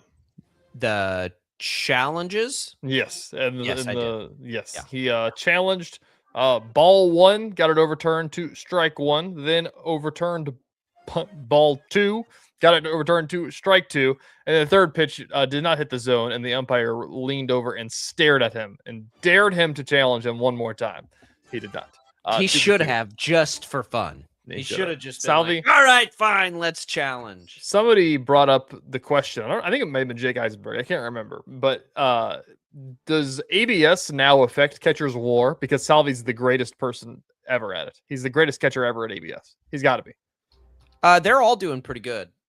I saw Sonny Gray challenge one last night. Everyone kind of laughed, and they're like, "We got to keep the pitchers from doing this. Like, how do you keep the pitchers shouldn't be challenging?" Did you ever see the headline? This is an older one. Did you see the one about Michael Lorenzen, former Royal? That he would throw a pitch, and he was like, "That might be close," and he'd look at his catcher and be like, "Hey, should we challenge that?" And he would touch his hat, like asking the catcher, like, "I don't know. Do you think we should challenge that?" And then if you touch your hat, it's so they would just do the and he's like, I got to stop doing that. I'm wasting all of our challenges. Yeah. What do you think of ABS? Just in general. It's okay. It's not as bad as what I thought. I don't like the fact that, one scene can catch it. That's my biggest take. I really like it. I think it's good. It's better than what I thought it would be. I was watching the first inning of a Phillies Pirates game this weekend. That's how much I love baseball. Skeens was on the mound and they challenged one. And I'm talking about the thing that you hate the most. It could not have touched less of the box, but it's like, that's why Skeens is great. Such crap. Yeah, I don't know. It's fine. It's not the end of the world. Umpires still need to be a thing, though. Absolutely. This Absolutely, should not, they do. This should not be the gateway into full robo-umps. No, it should not. Have you seen this headlines? You've missed maybe. Have you seen some of these college commencement speeches that are going viral? You've got tech CEOs trying to convince graduating college classes how great AI is going to be. And they're basically getting booed off the stage because kids know, hey, jerks, they're going to we're not going to have any jobs. So we just got out of college. It's great. You've got tech CEOs up there trying to convince people this will be the best thing you've ever seen. And they're not buying it. Nobody wants full robot anything. We still need people. We still need umpires, but we should be getting balls and strikes correct. All right, more Royals over the weekend. I meant to I'll do it through today. The Bobby fake tag. Yeah. Awesome play. That super smart. One, I have seen that per NFHS, the Federation of High School Sports rules, that is illegal to do in high school. It's obstruction. They automatically get the next base. Wait, say it again? You can't do what Bobby Witt Jr. did in high school baseball. In Kansas? Anywhere. It's an NFHS. It's a federal, all the high schools. It's governed by that. It's obstruction. It's not a legal play. And I'm not sure if it is in college either. We definitely used to do it in the summer leagues because we had a college kid was coaching us, right? Yeah. And we did it for sure. Mm-hmm. But I don't know that we ever tried to pull it. I don't really know why high school in 25 years, but I don't know why it is considered that, but you can't put a fake tag. You really, I don't even know if you can deke with the ball, give them a full fake tag. I think it's just obstruction because it's supposed to be I don't know. It's weird, but it's definitely what fun haters came up with that. Yeah, I don't know. I know that's what I know. The hidden ball trick is hard to do in high school because you can't step onto the mound without the ball in your hand or something like that. That feels like the PGA came up with that rule. That's what that feels like. I don't know. Somebody brought that up though, and they're like, as cool as this play is, please don't try it in your high school baseball game because the one strict umpire is going to absolutely ruin your day. That's a dumb rule. Anyways, what my point is that I brought this up about, somebody asked the question, Toby Cook, Royals fan.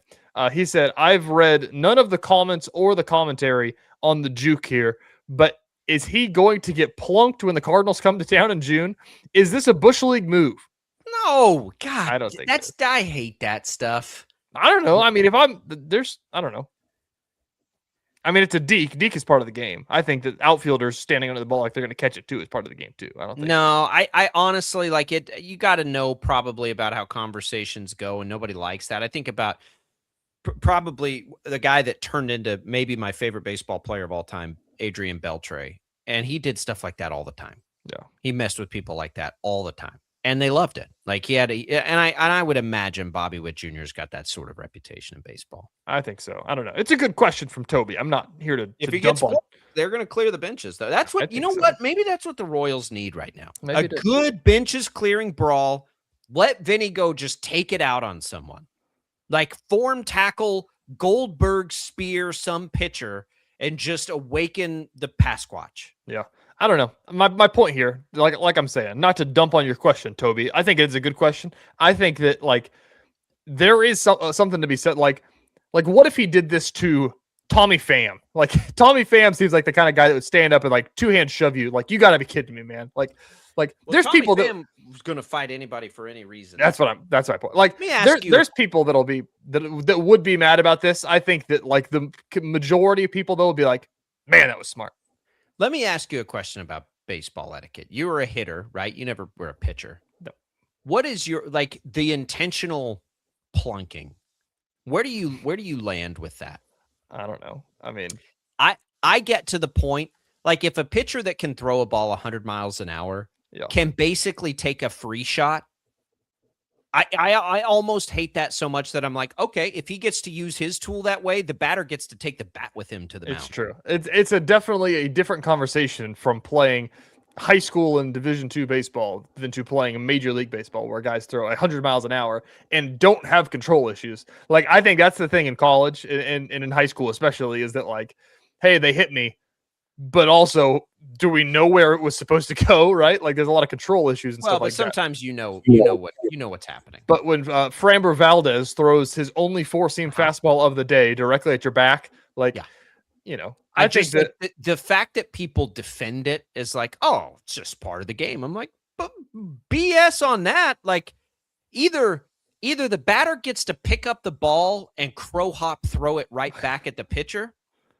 or they get to take their tool. I don't know. I think it just has to be I think they do a pretty good job about it. It's such a chicken bleep move. Now they do a pretty good job of like enforcing now. Like, I think that it's viewed the same as if I were to just charge the man and try to punch you. I think it's the same level.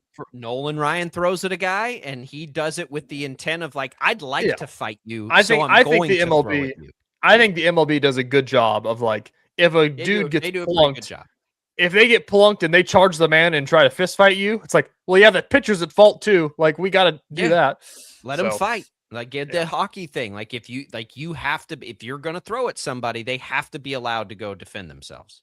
Yeah. If you're a real tough guy, Nolan Ryan, like, you'll be just fine with that. You invited, in fact, it's like, please, I would like to fight you now, so I'm going to throw at you.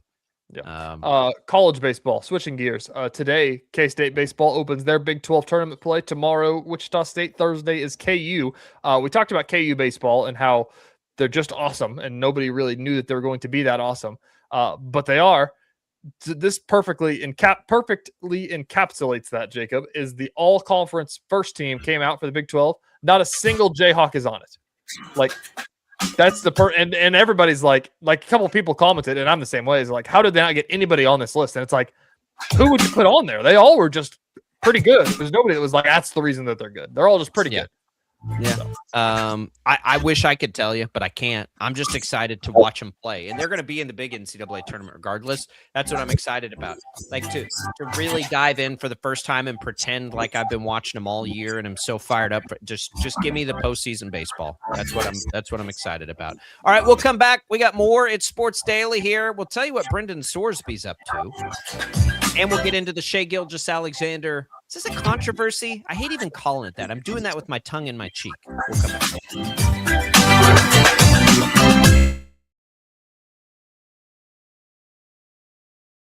Lightning, hail, tornadoes, flooding. It's the worst of severe weather, and it's coming. Spring brings warmer temperatures, but also dangerous weather conditions. Stay up to date day or night with the Storm Team 12 weather app. You'll get accurate forecasts so you can plan ahead and stay safe, no matter the weather. Download the Storm Team 12 weather app, brought to you by Stutzman's Greenhouse. The future of television has arrived.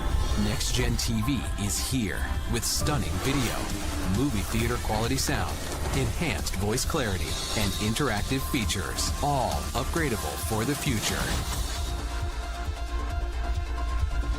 Learn more at watchnextgentv.com.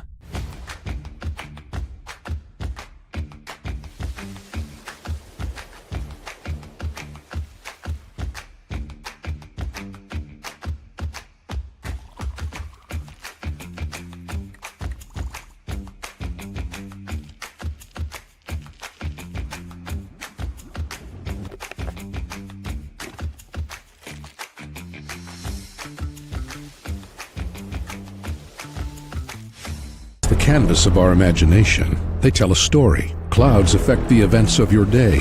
Sometimes they growl, sometimes they inspire, but they're always the messengers of nature's mood written in the sky. Storm Team 12 understands the language of clouds. We're dedicated to decoding their message so you know what to expect. Behind every cloud, there is a story waiting to be told. Trust Ross Jansen and Storm Team 12, alerting you first to the impact on your life. we are following a breaking update. Every day, all day, stream the stories that have you talking near and far. Whoever is behind the wheel of this bus is not stopping. From hundreds of local reporters and meteorologists spanning the country. Chaos here this morning at the UW campus. Search LNL for the all-new Local News Live streaming app.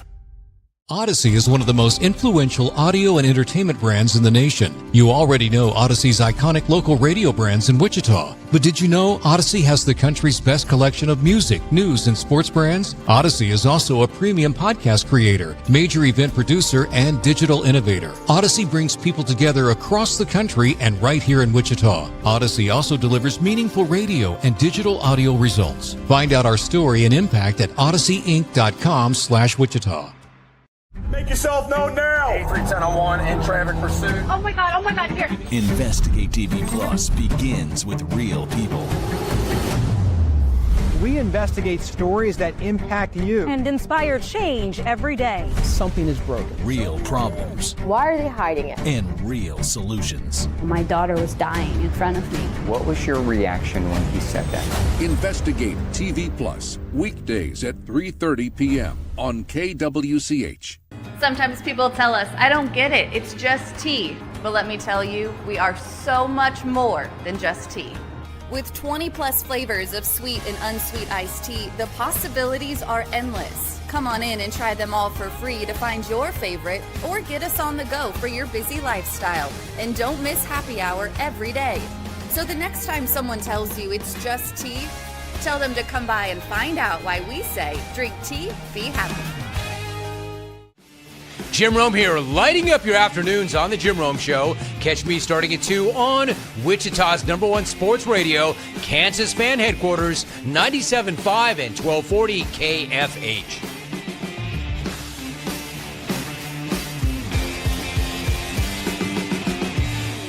Mornings are busy. We're here to make your mornings better. We report the stories that affect you. 3 more hospital lies from contaminated apple juice just a day after the FDA issued a recall. We're here to make your mornings better. Closing east and westbound lanes of K96 for repairs. With 12 News, you're prepared for your whole day. Scattered thunderstorms across the state into the afternoon. Stay a step ahead with 12 News this morning on KWCH and KSCW.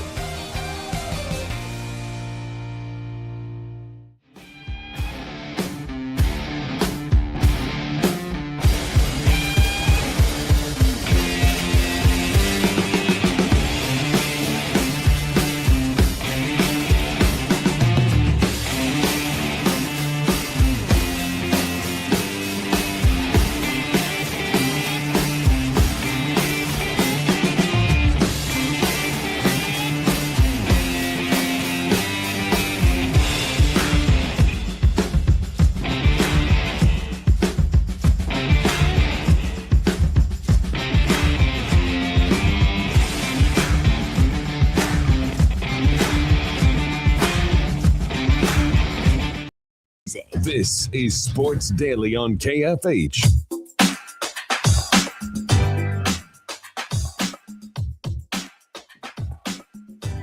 Welcome back in, everybody, to Sports Daily. Jacob Albrock, TJ Cleveland with you. If you'd like to chime in on the show, you can do that in a variety of ways. You can do it Facebook, YouTube, X. What'd you think of that game 1 of the Western Conference Finals last night? Are you entertained? Are you in? For those fans who are more casual, I would say, like the two of us, I'm in now. I'm into these. I think TJ, I'm going to get into the. I think I'm going to get into the Eastern Conference Finals as well. I'm kind of the Knicks have intrigued me. Did you see the localized headline of that series? Of the Knicks series? Landry Shamet versus Craig Porter Jr. Oh no, no. But there you go. That's a good point. And Dean Wade. Point. I was about to say, where's Dean Wade? What's he been up to? Somebody brought up the point the other day. I think it was Harold Kuntz in Kansas City. Dean Wade has quietly carved out like a 12-year career with the Cavaliers and has never left. Like, that's pretty nuts for a dude that's pretty nuts from Beloit. Shamet and Wade both averaging about 4 points a game. We'll see if they're factors in this. I'm intrigued by this series. I'm intrigued by the Knicks. No offense to the Cavaliers, who, yeah, we have a lot of rooting interest for locally. They've got a great roster. I mean, they've been there for a lot of years. But this Knicks team, if you've been alive, the long-suffering Nick fan. It's true. Is this the group that could do it? Probably. By the way, Dean Wade from St. John, not Beloit St. John. I get those mixed up all the time. Yeah. Not Beloit St. John. You think the Knicks could legitimately keep up with the Thunder or the Spurs if that was what it was? Probably not. I'd say whoever wins the West is the favorite. They'll for sure be the favorite. But it'll go 6 games. Yeah. I just want to know, do they have a chance? It's kind of like this Thunder Spurs series, right? Like everyone just assumes that the Thunder would win, but it's like, I don't know. Could the Spurs give them one? And clearly they can now. But you're looking at, I wonder if the Knicks would be the same way. Could they give them one? Could they give them a, we've seen it. It's been a long time. The NBA is more open than it used to be. Like for a long time, the NBA was a foregone conclusion. It was a problem, I think, for the league. It hasn't been that way in a while. But I watched the Pistons beat the Lakers in that finals when nobody gave them a chance. So we'll see. I'm just curious about the Knicks in that way. The controversy right now in the NBA, or yesterday, was Shai Gilgeous-Alexander wins the MVP. That's not the controversy. The controversy, apparently, is that Shams reported it before Amazon got the chance to announce it. We just had these same conversations with the NFL draft, TJ. Like, I was stunned to learn that people are upset with Shams to the point where they were even talking about it on the Amazon broadcast. It was kind of funny, actually. Blake Griffin saying, "It's Sunday, go get brunch, Shams." That was a funny moment. But you could tell, like, they were like not so much the former players. I don't think they cared so much, but like the studio host or whatever, she was mad about it. She was kind of hurt. It's like, what? Does anybody know exactly what it is that he does and gets paid a lot of money to do? Like, what, were we really mad that Shams let the league know who the MVP was? There's a lot of people that, this has been a conversation, especially in recruiting ranks. Recruiting is the biggest ones, is that, like, if you get elite, like I remember Addison Bjorn as the high school girls player from Kansas City area, who's like one of the best players in the country. She's going to Texas, and somebody from like Iowa got the scoop that she's going to Texas and tweeted out, "Hey, she's going to go to Texas," before she could commit. And that's just an example, but like that's always been the one case where it's like you can't break that news. Like that's for them to break that news. And it's like, yeah, but like, yes, you can. Don't can now, tell especially anybody. They're paid, in a lot of ways. Yes, you can. They're professionals in some senses. So you have a job to do at the end of the day. You have a job to do. I would tell people, and I'll give you an example. Xavier Kelly, the former East High star, who ended up going to Clemson, pulled a commitment from K-State. I followed that. He did it live on the air with us. I knew who it was before, was asked to keep it to myself. I did. We were going to do it on our air. Like it was a big deal. So yeah. ESPN's recruiting service that morning did what you just said, but said he was going to Georgia. So everybody's like, "Oh, he's going to Georgia." And I'm like, dang it. Like they got it before we had a chance to break it on air. But I'm like, did something change here? Like, are you really going? Because he didn't like ever confirm it, but I was like, I'm 90% sure he's going to Clemson. And so we get on air, and sure enough, he goes to Clemson. And so it was even better, right? It was even greater because somebody tried to scoop it and they scooped it wrong. And so we had his announcement on the air. That's what I've had so many conversations, especially in the recruiting world with portal guys and tenfold portal guys. That's the reason you don't do it, is for that, because guys can just change their minds. Like that's the biggest. He didn't change it. Yeah, he wasn't going to Georgia. I don't know where he was like, I don't know where they got that. He was like, I didn't tell Georgia I was going. Back to the conversation at hand. Shams broke the news that Shai won the MVP before the official announcement, and people are mad at Shams that he broke the news because it took away from the moment of SGA, because he wasn't actually surprised, and took away from the fun of the announcement and everything like that. And listen, there's something to be said about that, because I'll make this point, is that It does suck. I would rather, as a viewer, get to be surprised and get to say, like, oh, look, he won, surprised lightly here. It's the MVP. Okay. But, be able to say, like, oh, look how excited he is. Like, this is good TV. Like, this is good stuff. Like, that's the way that it should be. But don't be mad at Shams for breaking the news on it. Be mad at the person that told Shams. That's not the way it should be, because that's not the way we consume things anymore. I know, but I'm not mad at Shams for breaking the news. I know you're not, but you can't be mad at the situation either. I'll tell you the same thing I tell people all the time about the draft. They get their feelings hurt when their picks are revealed to them. I said, like, if you have control on that, whether you want to see it early or not. Yeah, but don't turn on don't turn on Shams notifications, because you can't have one without the other. No, right? If you don't want breaking news, don't follow the breaking news guy. If you don't want to know what draft picks are being picked before you get the chance to see it on TV because it's more exciting, don't get on social media. No, listen, I want breaking news. I want breaking news, and I want to know who won the MVP. But my point is that, like, I want my news to be broke when it's supposed to be broken. But this isn't Shams' fault. It's not Shams' fault. It's the person getting it broken when you want it to be broken. Is literally not a thing. It's broken when it's broken. There's literally, like, we work in news. We get embargoes. Like, there's things that happen to say, like, don't break this until X, and that happens. Shams is not working with embargoes. Like, that would be... Then that's his source's fault for not giving him one. Like, that, you know what I mean? Like, if the NBA, because this is an NBA thing. This is not... Somebody got to know, like, Shams ain't working with embargoes. Like, that's not what he does. Then you're going to burn sources. Like, that's journalism. He has plenty, clearly. I know. And so, like, I just... This is the only place where Shams would be in the wrong, is if the NBA came to him, or whoever it was, and was like, hey, Shai's going to win the MVP.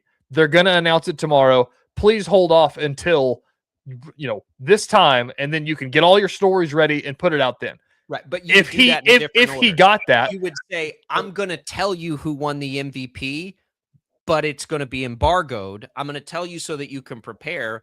But if I tell you, you can't run that until it wouldn't go the other way. Because if I said to you, TJ, I don't know. There's not really an example in our lives that work. But if a politician said to you, we're going to war tomorrow and we're going to do this and we're going to do this. Oh, and by the way, that's embargoed information. Yeah, there's like, rules. Whoa. No, you already told me. Like, what? Now, hang on a minute. Like, you don't get to do it that way. You learned that in journalism school, that you have to say off the record before you say something. It's like, you can't decide after everything. Be like, oh yeah, off the record. Like, wait a minute. What? No, that's not. Anyways, my point that I'm making about anything that serious, of course. No. Yeah, my point that I'm making here is that, like, Shams did the right thing by knowing it. You break it. Like, he's right. That's my job. I'm literally here to break news. That's what I do. And, like, it's more so the fact is that, like, the NBA is, or whatever, the NBA planned that they're going to announce it. They're going to do this. There's going to be like an award thing, everything like that. And that was what the plan was. And somebody, if somebody told him that and said, hey, they're doing this at this time, don't break this yet, but they're doing this at this time, get everything ready that you need to get ready. And then he did it anyways, then he is in the wrong. Yes, that's where he would be in the agree. But I don't think that's what happened. 0% chance that happened. I think but that I agree with you. It went the way that you're thinking it went is somebody just said, hey, he's going to win the MVP. And then he just broke it because somebody told him that. From his two sources or five and or somebody, six. And, the people or that literally everybody on the planet who knew that was going to happen anyway. The sources that broke it, they're the ones that fault, not Shams. So my point here, in the NFL thing, I'm in the same breath as that. Like, are they in the wrong for breaking the news? No, they know the news, they broke the news. Whatever, that's what it is. But is it the NFL? Like, then the front offices should stop telling them who the pick is. That's correct. That's the complaint that you need to have. Is that it doesn't need to be. If a reporter has access to the information because they are, like if you're part of the broadcast, you're an ESPN reporter and you just have access to the information before because it's on ESPN and you're doing that, then that's where your network needs to be like, yo, dude, knock it off. But that's not what's happening. That's not what's happening. It's pretty, as the NFL draft goes along, it's usually like Schefter calls the Browns. Who do you guys think? Is this who it's going to be? Okay, break the news. Or the player's agent or somebody who has a vested interest Stuff like in that, yeah. Schefter knowing that information. Exactly. But it's not so much of like they are in on the phone call to the front office. Like, I don't think it's that happening. And if that is, then it is kind of a weird gray area, I think, of like the NFL being like, hey, listen into the phone lines. You can hear who the pick is and then just break it. Like, yeah. But it's easy to not consume that stuff. Like, it's easy to not know. I mean, it really is. People act like it's not, but it is. We have I miss headlines because I don't have notifications like you do. Like, I'll see stuff and you guys make fun of me in the office, like, oh, did you guys see XYZ video? And you're like, yeah, that's 3 days old. I'm like, oh, I'm just seeing it now. Yep. But like, that it's, I can go find the information I need to know. I can get that set up, but you don't have to have everything spoiled on social media. You just don't do it. The draft the draft was weird for me this year because I was part on radio, which was ahead of TV and everything else. I love watching the NFL draft, but I have to put my phone to the side. Because if I get on there, I'm going to see something I don't want to see. I'd rather see it in the TV broadcast. I know. But all you have to do is set it to the side. Now, if I'm working, then I want the information as fast as I can get the information. This year, I want that information on who the Chiefs might be picking 15 minutes before they make the pick because I got to get ready for a show. So it's all different. Like, you can choose which way you want to do it. So don't get mad at Shams for like, and by the way, who's actually mad at him? Like, we act like people are mad at him. Who outside of Amazon or like who's actually mad at Shams for telling them that Shea Gilgeous-Alexander won the MVP? Yeah, I'd say I think there's also a little bit of that in this story. Like, nobody's actually mad. I don't think We're there's a lot of pretending they're mad. There's a lot of people that probably don't care. I think that there is something to be said though, maybe about like Thunder fans, if they're like, I understand what the point is here. Is that like they did a full reveal of who won the MVP and had a live camera on SGA, and he just sat there blank face and he's like, "Yeah, I know." Like, well, he already knew. I mean, he had to know. I bet if you asked him, he'd have known. We all knew. I don't watch a second of the regular season, and I knew he was going to win the MVP. Yeah, there was no surprise in it. Yeah. Yeah. Anyways, it's that'd be the only thing is that like and that's what the height, the commitment thing, like that's the only thing that's the argument of that. And is that think, like, yeah, let the kid have his moment and stuff like that. And it's like, the kid can have his moment. Like, there's less people to control on that because we've seen the videos. Most of the time, coaches on those don't know yet. I know a lot of them they don't. So like, who is there are like 2 opportunities for a leak on those, either the player or the player's now agent. Yep. Nobody else is leaking that. They, yeah, exactly. It's very much, but the thing is about the commitment thing that comes to mind is that like, it's like, yeah, you're not supposed to leak the commitment. You know what happens instead now in the age of modern recruiting? It's like, hey, they've got a crystal ball, 100% to K-State. That's the way. And sometimes those are wrong because you get beat by a Twitter graphic. Yeah, that's Twitter graphics. The graphic designers rule all in the commitment world. That's my least favorite. Point made here is that it doesn't have to be like it's typically if you're mad that news comes out, like it's usually not the reporter's fault. And I understand we're biased probably on that take. I don't think I'm trying to not be biased. I'm trying to come at it from a perspective of what do people want. I think most of the time people just want the information as soon as it's available. And so if that's the case, you're choosing to go follow the guy who's going to give you the information faster than any other thing can give you the information. If you don't want that, don't follow Shams. No. Yeah. I mean, that's a pretty easy, like, this was one where you have control over the way this is going to make you feel. You have total control over it. If you don't want to know who the MVP is before you watch the Amazon broadcast to see who the MVP is, don't go find. Well, I mean, it was like 24 hours in advance. Like, but again, that's when he had access to the information. No, yeah, but I'm saying like it's not like you can just turn your phone off for 24 hours. No, but you cannot follow Shams. You'll see it, and you'll probably see it. I wouldn't see it. And you know, I'm not as locked in as the younger generation to social media and everything, but I wouldn't have seen that. I didn't even know this was a controversy until well after it was announced. I was like, oh, I didn't realize that was a thing because I'm not constantly on that stuff. But that's a choice. That's a conscious decision that I make. And so whatever, like, we get to make fun of me on headlines I missed because I make that choice. It's a part of it. What did you just like, say? You had one the other day. I don't know what it was. You were talking about it was the Dippin' Dots Virginia pitcher. Yeah, you thought that the 5 years old. The interview of the Dippin' Dots guy. Like, did you guys see this weekend? It's like, oh, that was 5 years ago, Jacob. That's when I saw it. It made its rounds back to me. I mean, I have to lock it. We have to lock into certain things that we can't miss. Chiefs, Shockers, Royals, like that stuff. That's the stuff that I'm constantly looking at. Everything else, I'm not doing that. Like, whatever. And it's fine. Like, I get it. I used to. This was a decision I made within probably the last 4 or 5 years. One, I'm too busy now. But two, it's just because it's like it's too much. Like, I got to follow the stuff that we're following, for our job. And the rest of it, we'll get to it as it comes. And I have young guys like you that send me all the best stuff anyway. It's great. It's a great way to consume. I'm in like 9 text threads that usually there's a lot of time where breaking news for me happens because people are in a text thread talking about it. And then I go find it. Yeah, that's a big thing right now. They're called like the group chat shefters, and people really like to be able to tell other people things. Somebody else is doing it and I don't have to. It's awesome. I love it. So what if you're in a group thread and you want to hold off to know who the MVP is, and then somebody sends you that SGA won the MVP, and then boom, surprise! Well, the MVP thing is a little overblown. I don't think it's that big a deal. If it's draft picks or if it's like spoiler alert, right? If it's draft picks, I just know, like, I can't look. I know what those texts are about. I'm not going to look at them yet. I mean, you can do that. You can do that. It's hard, but you can do it. We'll come back. We got more Sports Daily.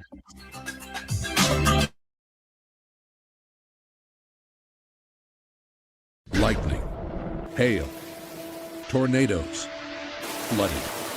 It's the worst of severe weather, and it's coming. Spring brings warmer temperatures, but also dangerous weather conditions. Stay up to date day or night with the Storm Team 12 weather app. You'll get accurate forecasts, so you can plan ahead and stay safe, no matter the weather. Download the Storm Team 12 weather app, brought to you by Stutzman's Greenhouse. The future of television has arrived.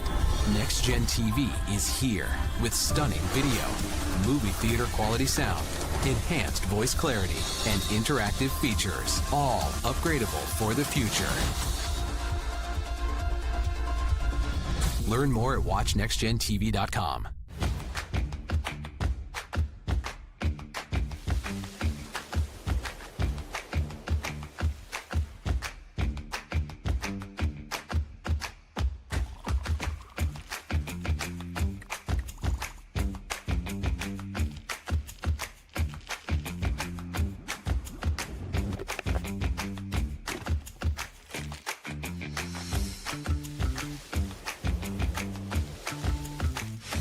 The canvas of our imagination. They tell a story. Clouds affect the events of your day. Sometimes they growl, sometimes they inspire, but they're always the messengers of nature's mood, written in the sky. Storm Team 12 understands the language of clouds. We're dedicated to decoding their message, so you know what to expect. Behind every cloud, there is a story waiting to be told. Trust Ross Jansen and Storm Team 12, alerting you first to the impact on your life. We are following a breaking update. Every day, all day, stream the stories that have you talking near and far. Whoever is behind the wheel of this bus is not stopping. From hundreds of local reporters and meteorologists spanning the country. Chaos here this morning at the UW campus. Search LNL for the all-new Local News Live streaming app.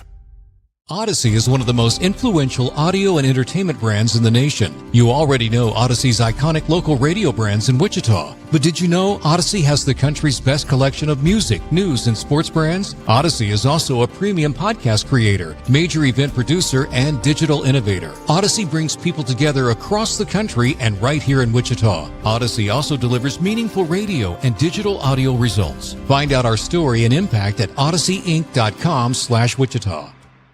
Make yourself known now. 31001 in traffic pursuit. Oh my God, here. Investigate TV Plus begins with real people.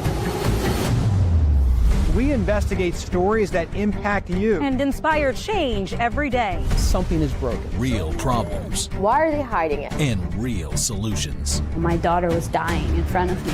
What was your reaction when he said that? Investigate TV Plus, weekdays at 3:30 p.m. on KWCH. Sometimes people tell us, I don't get it, it's just tea. But let me tell you, we are so much more than just tea. With 20 plus flavors of sweet and unsweet iced tea, the possibilities are endless. Come on in and try them all for free to find your favorite or get us on the go for your busy lifestyle. And don't miss happy hour every day. So the next time someone tells you it's just tea, tell them to come by and find out why we say drink tea, be happy. Jim Rome here, lighting up your afternoons on The Jim Rome Show. Catch me starting at 2 on Wichita's #1 sports radio, Kansas Fan Headquarters, 97.5 and 1240 KFH.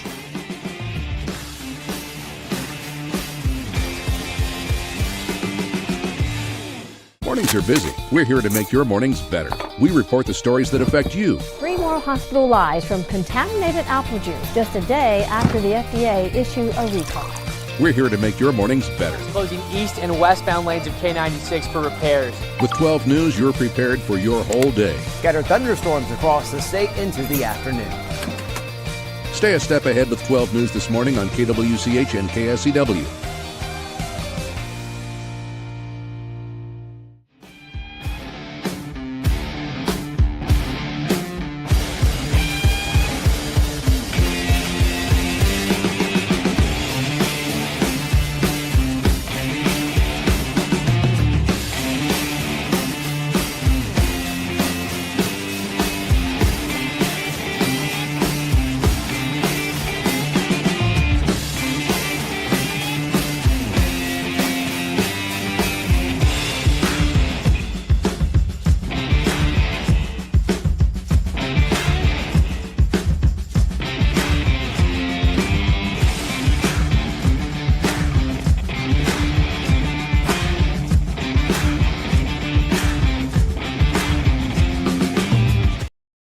Daily on KFH. All right, welcome back in, everybody, to Sports Daily. Glad to be with you. If you want to win a free iced tea, let's do that right now. You can text us to win. Enter the contest, HTO coupon for a free iced tea available right now. All you got to do is text the keyword tea, T-E-A, to the short code 20357. That'll get you a free cup of tea at either East Wichita, West Wichita, or Derby. More than 25 flavors to choose from. You can go inside. You can try them all for free. Pick your favorite one. You can enter this once per day. Again, it's tea to the short code 20357. Message and data rates apply. All right, TJ, Brendan Sorsby, you're more up to speed on this story than I am. So he has sued the NCAA in a Lubbock court, seeking immediate eligibility for next year amid his gambling probe. And that's one of the stories. I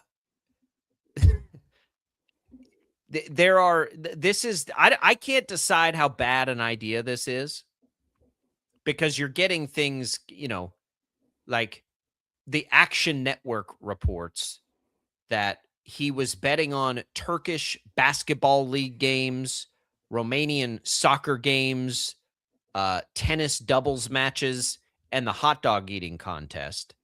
So, we have fun and joke about that kind of stuff and like all small bets, but we know that this is a real problem for a lot of young people. But the thing that's catching the headlines is basically the quote from his time at Indiana. I rationalized placing those bets as a way to feel more connected to the team, to root for my friends, and to feel like I had a real stake in the games that I otherwise was not involved in. He later added, because the Indiana football team was not a very strong competitor in 2022, I lost most of the bets I placed.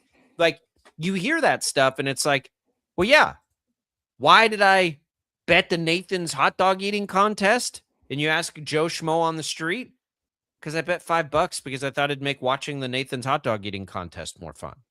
Just basically the case he's trying to make here. He's trying to make the case, I think, that he's like Joe Lunchbox, like the rest of us. Why not bet $5 on that? I don't know. Why not? But he's not going to win that case. Mhm. Like, you were a player. Like, the rules are very clear about that. Like, you don't get to do that as a player. Yeah, it definitely would be, especially now, like players can bet, they just can't bet on their teams or their universities, I think, across the board. Now, college football players can bet on the NFL. Like, it's a thing now. They changed the rule. You can do that. Yeah. Which Gene Taylor didn't like. Remember that story. But Sorsby, could have had a chance to probably have a really good chance to say, like, well, yeah, I mean, I just bet on a bunch of stuff before it was legal. And, like, well, it's legal now. Like, okay, like maybe we could say, but you bet on your team. Like, that's the team. cardinal sin of sports betting problems. Yeah. Literally. Like, even the NFL ones, like Jameson Williams didn't bet on his team. And they could have had a case to be like, well, I was just betting on him. It's like, yeah, but you were in the facility, blah, blah, blah. This is the one thing you literally can't do. Like Pete Rose-esque, can't bet on your team. That whole shebang. So, anyways, the quotes in this story are just absolutely off the rails. So that's why it's getting so many headlines. But I guess what else do you do, right? Like, I mean, I get why he's doing it. I think because it's your last ditch effort to do anything. There's probably quite literally millions of dollars on the line for him, because who knows how that will end up with his NIL deals and stuff. It's just the thing of, like, clearly that, like, I hope he gets the help he needs, because if you can't not do it with as much as a guy like him has on the line, like, come on, man. Like, you can't do that. Yep. You can't do that. And that's what I mean. I hope you get the help. Like, we love betting. I love betting. I think it's fun. But fortunately, and this is the same, you can say this about anything, right? I like betting. I like to drink beer, whatever.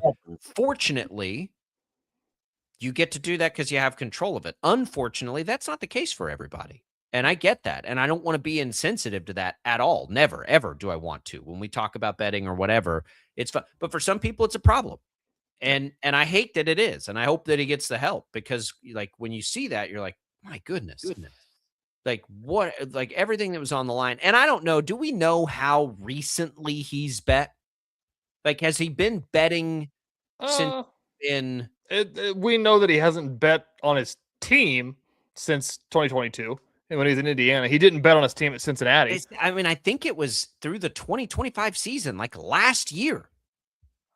What I've seen so far is the only thing that's been mentioned is of betting on his team was when he was at Indiana. He didn't bet on his team at Cincinnati, but I'm sure that betting on making bets. But he was making bets. But not, like I said, like, those are legal, right? Like, those are legal last year, or are they just legal now? I can't remember. They got legalized last year. So either way, he was doing things he shouldn't have been doing. My goodness gracious. I hate this story. I hate this story. Can I just say that? I'm not sure if I did. I'm so bummed out for the Big 12 here. The Big 12 has great representation. We've seen it a couple of times now. We saw it with TCU making a national championship game. I think we saw it last year with Texas Tech. I think we were going to see it this year with Texas Tech. I don't think we are now.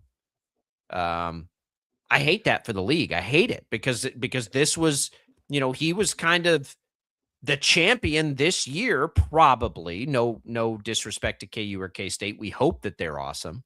But he was probably like the champion riding to the CFP representing the Big 12 this year. Yeah. I wonder, something that hasn't been talked about in all this stuff is where does Texas Tech stand on it, right? Texas Tech's basically, what we've seen is taking a back seat to be like, we can't get too deep in the weeds. We're going to support him in everything that he's doing. I think it was, they're basically being like, they don't want to pay him.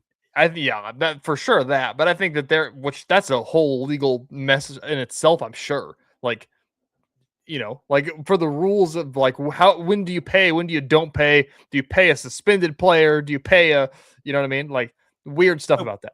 So Pete Nakos, who's on 3, and I hope I'm saying his last name right. He does a good job. Lots of good information there. He put out, what would 16 hours ago have been, about 6 o'clock yesterday evening, that Tech has formally ruled him ineligible and is filing for reinstatement for the 26th season. So when we first started to see these headlines yesterday, we didn't know that. We were like, well, is Tech even, like, he's trying to do this with the NCAA. Is Tech even going to take him back? They haven't done anything yet. Well, apparently they're going to. So that's kind of a news item in this story. Tech will try, but as we're all looking at this, we're not good. It's a very strange story. It's a very strange story. Red Raider Sports, a division of On3, and I'm blocked from this one. The NCAA apparently agrees that there aren't integrity concerns with any of this. And that's so, I mean, that's the case that's going to be, this will be an interesting one. This will be an interesting one because you've got, like, I think we all agree that this, like, if we're just looking at this and we're trying to be completely down the middle, no, like, I don't think anything he's ever been said to do or admitted to doing would have compromised the integrity of any games that were played. I think that's probably a fair statement, at least based on what we know. However, you can't do it. And I just can't see a path where there should be any wavering on that. Like, this has to be the cardinal rule. You can't do it. And he did it. And so what's the penalty for that? I don't know what that's actually a real question. I don't know what the penalty for it is. I would assume it's. I mean, as we sit here, pro sports, as we sit here, and this stuff is going on, and we're kind of just in the waiting game now. Like, yesterday is the big news that he's going to file for it. Like, Jacob, I don't think there's anybody that thinks he has better than a 10% chance to play college football again, right? I mean, do you think there's any chance he plays college football next year? So same Red Raider Sports. I would say no until I see that Tech is initiating the reinstatement process. Until I see these blog sites, and granted, they're obviously going to be biased. I mean, they're team blogs, but that same, the On3 Texas Tech outlet says in a letter obtained as a part of this, Sorsby versus NCAA lawsuit, a licensed gambling counselor has advocated for his return to football. Quote, in summary, the prognosis for Brendan Sorsby is favorable. And that's the thing here. Like, somebody else points out that the Lubbock native and judge is a graduate of Texas Tech. I saw that. Has been assigned the case. Like, I think that we could all see this and be like, yeah, he screwed up. Shouldn't have done that. Didn't do anything really probably that bad. And, whatever. But again, it gets into that, like, what do I want to see happen? I want to see a guy be given a second chance, know that he understands what happened, know that he doesn't have an actual addiction. And if he did, he has been, cured of that. All of these things. Can it happen at which the speed of him playing next year? I don't know that. I don't think so. I don't think that's but that's a very different than what I think should happen. Like, I would love to see happen versus what I think should happen are probably two different things here. I think in the should have, like, you just cannot open that can of worms. Do you remember, like, if he plays college football again? And again, I don't have a rooting interest here by any means. Like, I'm saying that my thoughts only rooting interest is in that I think the Big 12 loses its best team if he doesn't. Yeah, I mean, it's not so much a rooting interest. It's more so as that sucks. But, like, if he plays college football again, like, do you remember the Iowa State scandal? Like, Hunter Deckers that had to go play junior college football and couldn't play NCAA football. Like, there's so many people that will just sue the brakes off of them because of the precedent that'll get set because of this. Like, yeah, that's what I mean. That's why it's the biggest deal. Is that, like, but it's not like the NCAA is not going to just decide, right? The judge is going to decide. I know, but if he gets to play, then that's a blanket thing. Like, it's not a blanket, but it's like there's a precedent to say, hey, based on Sorsby versus the NCAA, my client should be able to play again. I mean, are the Iowa and Iowa State players going to are they going to come back, and are they the only ones? Do we have more than them? I don't know. There was weird situation. It was case by case there too. It was something weird, but I know like Hunter Deckers was the quarterback that never got to play in the NCAA again because he played at Iowa Central and played Hutch in the national championship of JUCO. But I think he ended up like on an NFL roster or practice squad or something like that. Like it'll have to be, and that's the thing about this is, will Brendan Sorsby play football again? I think you have probably a better than 50% chance that he's going to make an NFL roster. I don't think he'll play college football again, but will he play football again? I think there's a chance he's on an NFL roster is what I'm saying here. Like, I think that's fine. And I don't have a problem with giving if he doesn't play this year. Is he a free agent?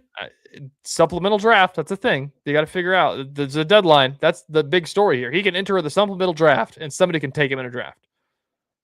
It's a whole thing. You have a deadline though, like this month you have to figure out, I believe. Anyways, which hasn't happened.